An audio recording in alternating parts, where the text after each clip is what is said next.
안녕하세요. 해우수 한의원 김준명 원장입니다. 이런 분들 계시죠? 밥대를 놓치면 너무 기운이 없고 어지럽고 한 끼만 건너뛰어도 몸이 처지는 분들, 흔히 말해서 기가 딸린다 이런 말씀을 하시는 분들인데요.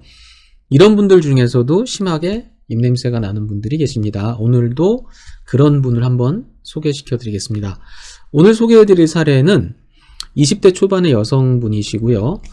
주로 어머니께서 입냄새에 대해서 자주 말씀을 해주셨다고 합니다. 피곤하거나 이제 공복일 때 냄새가 아주 심해진다, 이렇게 말씀을 하셨다고 하네요. 이분의 입냄새 검사 결과는 한번 우리가 눈여겨볼 부분이 좀 있습니다. 우선 오랄 크로마 결과를 한번 보겠습니다. 보시는 것처럼 황화수소나 메틸메르캅탄, 디메틸설파이드 모두 정상 범위로 측정이 되어 있습니다.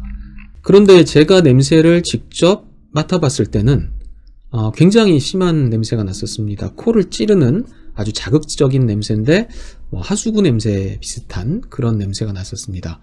그렇다면 왜 입냄새는 심한데 구취 측정기 결과와 실제 입냄새가 다르게 나타나느냐 의문이 드시겠죠.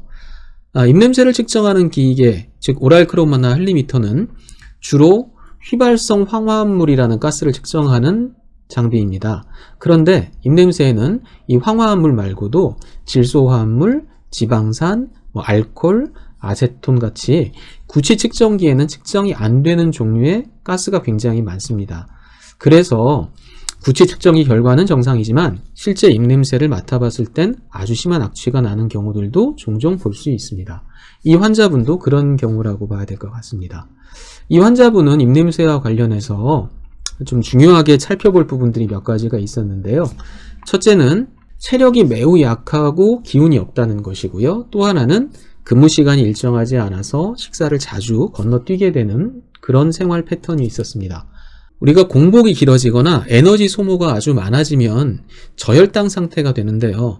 이럴 때를 대비해서 우리 몸에서는 포도당을 저장해 놓고 있습니다. 그런데 일반적으로 체력이 너무 약하거나 근력이 적은 사람들은 저장되어 있는 포도당 양이 부족한 편입니다.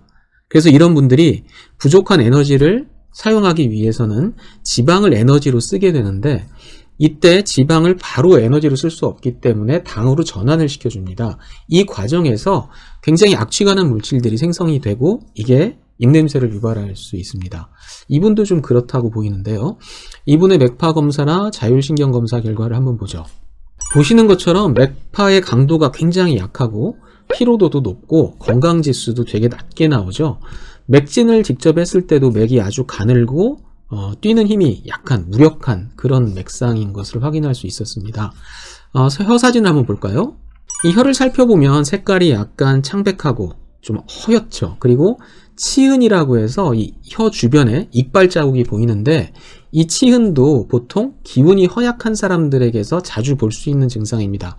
이런 여러 가지 정황들을 봤을 때 이 환자분은 에너지가 부족하고 기운이 없는 사람이 불규칙한 식사 습관 때문에 일시적인 기아 상태가 자주 오면서 심한 입냄새가 발생하는 것으로 볼 수 있을 것 같습니다. 이런 스타일의 입냄새는 치료를 할 때 우리가 흔히 알고 있는 위열이 많아서 입냄새가 나는 경우와는 전혀 다른 방식으로 치료를 해야 됩니다. 열을 꺼주고 이런 식의 치료가 아니라 오히려 기운을 올려주는 방식으로 치료를 해서 입냄새도 줄여주고 전반적인 신체 기능을 좋아지게 해줘야 됩니다. 그렇게 했을 때 굉장히 좋은 효과들을 자주 볼 수 있습니다. 본인의 얘기인지 한번 잘 참고해 보셨으면 좋겠고요. 영상이 도움이 되셨으면 좋겠습니다. 도움 되셨으면 구독과 좋아요도 부탁드리겠습니다. 감사합니다.